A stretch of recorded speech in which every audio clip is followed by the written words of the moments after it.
BSc part one के paper one और unit to में हम ने स्टार्ट किया था पिछले दो लेक्चर्स में, और जिसमें हम सापेक्षता का विशिष्ट सिद्धांत कर रहे थे। उसी को कंटिन्यू करते हुए अब हमारा जो नेक्स्ट है वो है हमारा वेग का रूपांतरण। हमने विस्थापन के रूपांतरण किए थे और उनके समीकरण निकाले थे। तो निर्देशांक रूपांतरण के बाद जो हमने बेसिक डायग्राम बनाया था वो दो फ्रेम्स हैं, एस और एस डैश, और इनके कोऑर्डिनेट्स भी जो कुछ निर्देशांक है वो लिखे हुए हैं, एक्स वाई जेड और X dash Y Z Z dash. एक पॉइंट पी है जिसके ऊपर की प्रेक्षण किया जा रहा है। दोनों फ्रेम्स में, निर्देश तंत्रों में ओ और ओ डैश पे दो प्रेक्षक बैठे हैं और इनके आपस में जो सापेक्ष गति है वो v है।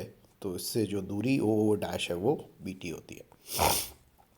जो p पॉइंट है उसके अंदर जो दूरी का मापन होगा s फ्रेम से वो r होगा और r डैश जो है वो s डैश फ्रेम से होगा। इनको जब हमने रूपांतरण किया s से s डैश फ्रेम में तो ये पाया कि x डैश जो है वो क्या मेजर करेगा, वो करेगा x minus V T upon under root one minus we square by C square.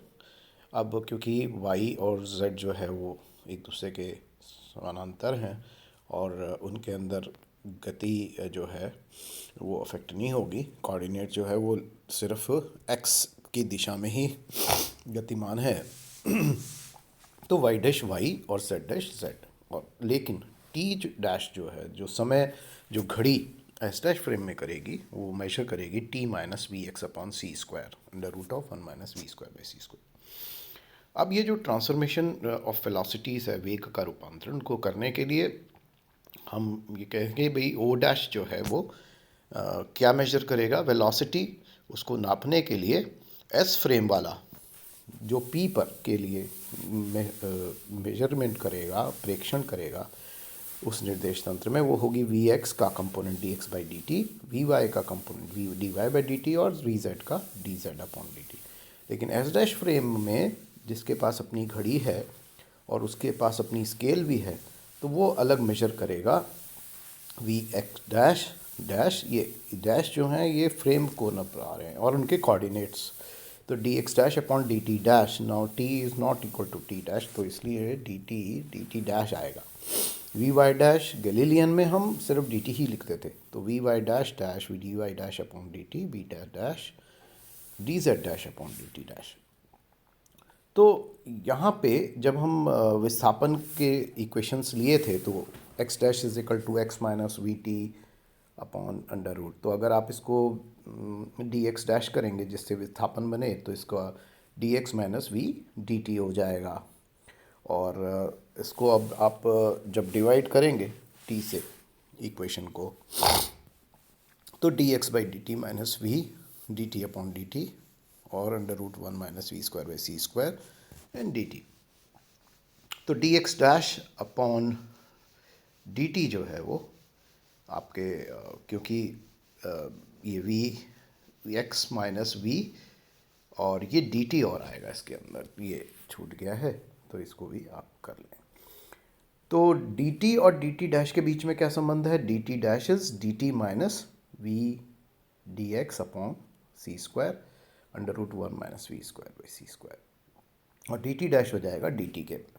अब आप D X dash upon D T dash अगर लेंगे तो हमारे को इस वाले इक्वेशन में भी V X minus we upon under root one minus we square into D T, और ये डी टी आपस में कैंसिल आउट हो जाएंगे और डी टी डैश जो है वो हमारे, तो V X dash dash will be equal to D X dash upon D T is equal to V X minus we upon under root one minus we square C square, और D T dash से जो आ रहा है वो one minus under root V square by C square divide by one minus we x upon C square. तो V X dash dash हमारे पास हो जाएगा V X minus we upon one minus we x upon C square. Similarly हमने ये देखा था कि वाई डैश जो है वाई के बराबर आ रहा है और जेड डैश जेड के बराबर आ रहा है, और डी टी डैश जो है T minus we x upon C by square आ रहा है और under root of one minus we square C square है। लेकिन यहाँ पे जो वेग है वो बराबर नहीं है। V Y dash is V Y under root one minus we square by C square और one minus we x upon C square. तो ये बड़ा इंपॉर्टेंट है।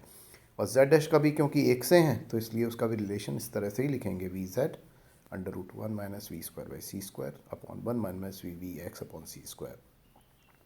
अब यहाँ पे अगर ध्यान से देखेंगे इसको इक्वेशन नंबर 9 में, तो इन सब के अंदर जो कॉमन है वो ये है कि वी एक्स सब में आ रहा है।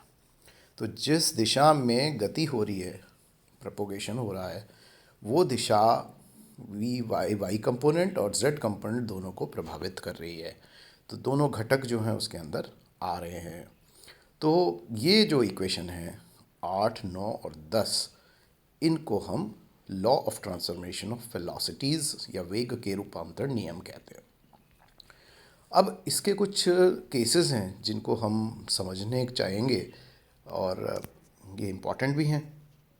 तो केस 1 है कि अगर v का मान c के सापेक्ष बहुत अत्यंत स्मॉल हो, जैसा कि पृथ्वी पर जितने हमारे फिनोमेना होते हैं वो बहुत ही लो वेग के होते हैं, वेलोसिटी के स्पीड बहुत कम होती है।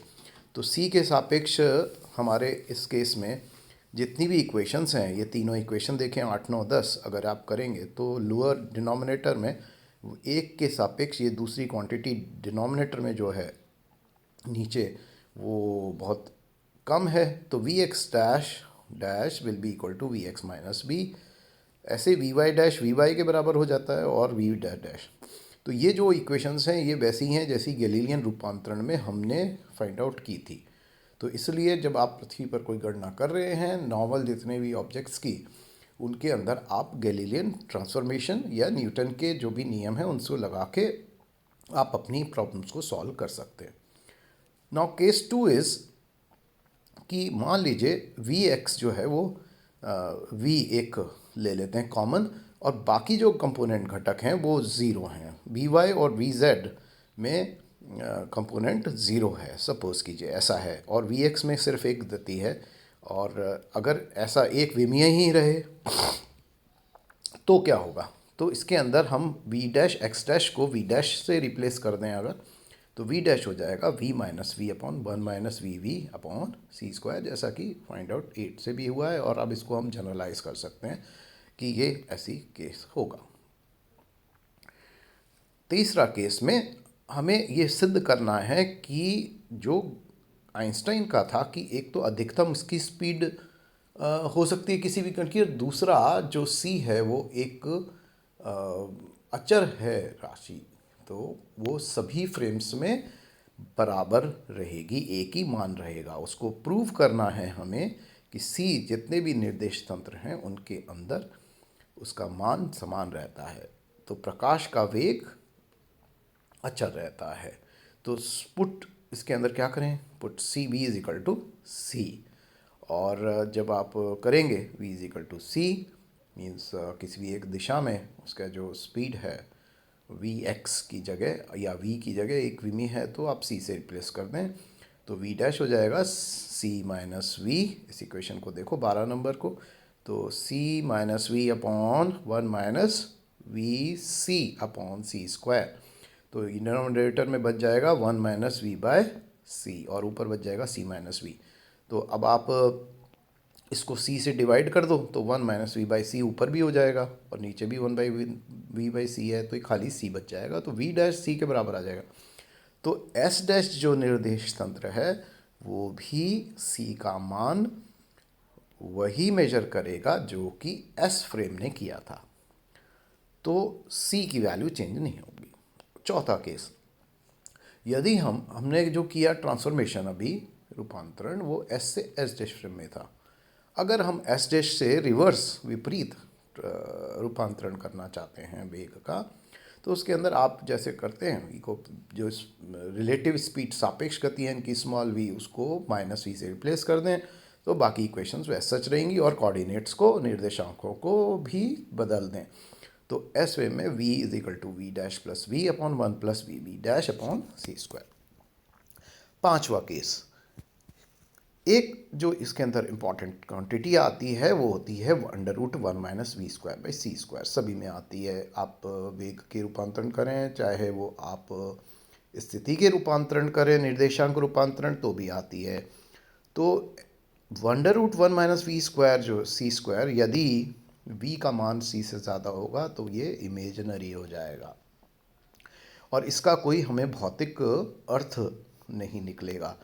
इस केस में हम यही कहेंगे कि c जो है वो एक अधिकतम स्पीड है या वेग है जो कि हम मेजर कर सकते हैं। तो जिसका प्रेक्षण हो सकता है वो ये अधिकतम मान है।